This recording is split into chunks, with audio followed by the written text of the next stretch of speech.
I'm Ethan. I'm Emily. And welcome back to our little podcast, What the Flock, all about our lovely yarn shop here in Christchurch, New Zealand. Yeah. We have a lot going on, as always. Yes. Breaking news. So, if you guys want to keep hearing all of these news and updates and finding out more about what we might be doing, go ahead and click the subscribe button up above and that little notification bell so that not only will you know when we're on, but it will also remind you to come listen to this delightful voice. Apparently willingly. For this long, if I could have a different voice, I would. We have a cable cardigan knit-along coming up. Mm-hmm. We have a whole bunch of stuff that's just turned up in the shop. We have I have several finished items. What? Oh, what? One of them is even blocked. I don't want to say I'm a big deal. And then all of my other randomly started projects to start about. Yeah. And also, whatever's going on with them. Sorry, Emily. I should have checked what you had going on before we started. I could have given a better summary. But the good news is, as we have done historically, we're going to kick off with, hey, Emily, what are you working on? I am working on a test knit at the moment. So it is good. for Vert and Rose, and it is called Where do you find these people? She's on Instagram. That is so cool. So it's like a vest that's open at the sides and it has bows to tie it together. And it has moss stitch, so you know, I couldn't resist. No. So this is the front. Super cute. Just got through the arm shaping. It's supposed to be a bit longer, but I think I'm going to ignore that and crop it. Not crop it, but the length jumps from the size before mine by 5 centimeters, and I don't think I want the extra 5 centimeters. No, I've never been convinced that clothes need to be longer just because they get wider. Yeah. Personally. So I think I'm just going to go with the original. Yeah. But yeah, it's what yarn really are you pretty. Using? It's so I'm pretty. using the Philcolana Peach Blossom and some indie dyed yarn that I got years ago just in my stash. Hey, mohair is meant to be combined with stash yarn. Yes, and because that yarn was bought for a So Summer Tea, and then I made this and realized it's kind of the same. Oh. Color. Especially the back. Yeah. That's actually literally halfway in between the two colors she has on so this I was like, t-shirt. I probably don't need a second one of those. I mean, don't knock on a good thing. It's so cute. Yeah, I really like how the color's coming out. Yeah, and that is, yet again, going to go with everything in her wardrobe based on the skirt she's wearing right now. Exactly. Success. And I also have some gift knitting on the go. But, oh. I don't think I'll show that one. No, because you never know who could be watching. Yeah. The gift recipient.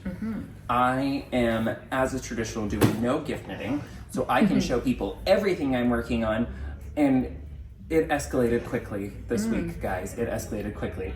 So, here's what happened. I decided that until I got something done, I wouldn't be casting on something new, which is very hard for Ethan, because we have a lot of new yarn coming in all the time, and there are a lot of things that I want to cast on, and yet I remained steadfast. So, we needed another shop sample because sometimes we just need new shop samples and neither of us actually want to wear the thing that we need. So I made a new shop sample for us. Yay! I'm gonna cover both of our faces artistically. Oh yes, there we go.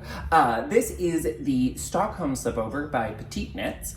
And I knit this almost exactly to pattern, except I added an additional stitch before the increases on the way down and the decreases for shaping the necklines and stuff. I don't like picking up right next to it. It makes a very messy edge.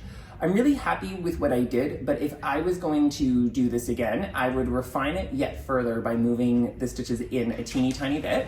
And we're just gonna inform our friends of what's happening. Hi there, you're welcome to come in and browse. We're just recording a podcast, but it's set so it should blur you out in the background if you wanna come browse. Okay? Thank you. You're so welcome. I'm leaving this in. I did this in the recommended yarn, which is the Isayer Tweed in silk mohair. I used number 66 in the silk tweed, silk mohair, and topaz in the tweed. And I love it. The fabric is so beautiful. Several of our customers have said that the tweed plus mohair is their favorite combination. And I think this is pretty high up on my list of favorite combos now. It's quite a different fabric feel to like the alpaca, and it's more like solid. Yeah, it feels much thicker, like it feels very dense and rich while not being heavy. Yeah. They've done a really beautiful job with both of these bases, as we already knew, and together they're... And I think the mohair evens out the slight thick thin from the tweed. Like, if really my does. hat had had that, I think it would have been better. Yeah. Yeah. And I don't know about you, because you've worked with the tweed, and I've worked with the tweed now. The tweed with the mohair, it stayed together the best of the ones that I've tried. So better than with the spinny and better than with the Tivini was my biggest note. And I kind of wondered, and I don't know if there's any truth to this, if it's because it's mohair. Like there's mohair in the yarn and mohair. And the reason that I ask if that, and this is my supposition, is because I made a swatch of some, this isn't blocked, of some Ulysse and Berenice together. And it had a really similar final effect where it was much smoother and grippier. And even when you look at the yarn held double hanging from the edges, it really wants to stay together. And Berenice has 30% or 20% wool in it. And so I think my thing is they already love being together, and they definitely like with like. They definitely like blend a bit more. Yeah, when there's that little bit of commonality between the two, you definitely get a more cohesive final fabric, even though the fabric's already quite cohesive. Is this brioche? That is half fisherman's rib or shaker rib, which is one of my favorite stitch patterns, and our good friend Quarantine has been requesting a fisherman rib / shaker rib jumper for a while now. So I'm getting to work on that, and he's gonna test out one of the sizes for me. So that is one of the other things that I have on the go. I haven't really started it yet, so that's just a swatch of some Ulysse and Berenice, which I think is going to become a fast favorite around here. It's kind of our ultra soft worsted weight substitute. That's how I think of it. So yes, that is eucalyptus, and breaking news, eucalyptus held double to make that effect. Okay, 2 things down. It's all right. I haven't made any progress on Cote, and I'm not going to lie, so I'm not holding that up. I have made a lot of progress on this guy. So this is my little how to improvise a top-down raglan and bomboloni. This is my shop project at the moment, so I'm just knitting on it in between stuff while I'm here showing people how to do stuff on it. It's created some hilarious stitch inconsistencies where I've done some short rows and then ripped it out and then reknit it like 4 times. So that's going to be hilarious to block. I really love it. You know, spin cycle is best when you just let the chaos rainbow play, and I have not tried to get the balls to line up or do anything special. I've just been pulling, and I don't think you can see the transitions. I like they're like raspberry slice. Yeah, it's fun. It's like jam. It really looks like I just randomly changed ball there, and that's dead in the middle of a skein. And I was just like, oh, interesting. So that's going well. Sleeves are separated. Everything's chugging along. Not thinking there's gonna be too much left on that. And then I have buttons to take home to work out which ones are going on this. But apart from that, this ends need to be woven in is completely done finally. Woo! And I'm thrilled, and it fits really, really well, even without blocking. The final fabric is beautiful. Was this Albertine? Yeah, so this is Albertine in L'air Bleu, which I think we're sold out of at the moment, but we are going to be reordering, and I love it. It produces this very almost like crepe-like texture. It's a 5-ply construction on the fingering weight and on the DK weight, and it just makes a round, rich, springy, bouncy, gorgeous yarn. And the silk adds drape, but it doesn't lose the bounce. And I think that's what makes Albertine and Penelope both super, super special. Do you have lots of ends on your buttonholes there? I only produce 2 ends per buttonhole. So I was actually thinking about you a lot while making these buttonholes, because I was trying to figure out, I think the person who gave you these instructions did not do this the easiest way possible for you. Because there's a very easy way to do it, and then a much harder way to do it. And I looked this up, she chose the hardest possible way. So Emily has been done dirty by that particular method of approaching a double knit button band. Last and not least, breaking news, I have no self-restraint, and I have cast on a new Exeter in Shelter. Because I finished something, so I get to cast on something. That's the rules of knitting. We all know this. I didn't make the rules. I just enforced them. Okay, I made some of the rules. What color is that? This is Iceberg. And I bought this yarn 9 years ago, and I am thrilled to be using it. So I can't wait. That's what it looks like right now. Womp womp, because it's just the ribbon of the back, which is going to go forever, because I have to add 4 inches of depth. just like I did the last time I made to this. the ribbon. Yeah. All the way around, including the double-breasted button band. We'll see everybody on the other side of this. Maybe, if I survive. Okay, so that's what's going on there. We have no knit along running at the moment, giving you guys a nice time to exhale and think about what you might want to do for our upcoming knit along, which is the cabled cardigan knit along. Yes. I am making cote, which is one of the recommended patterns. And I also have an exiter on the go to show you a seamed option. And then I will be flying right into Timberline. And we will see what everybody else ends up doing. And I cannot wait to see what everybody's ideas are, because there are some really great cabled cardigans out there. I thought there would be more when I first started looking. So I think this is an exciting time to jump in and make some beautiful cabled cardigans and see and plan what you might want for your next one too.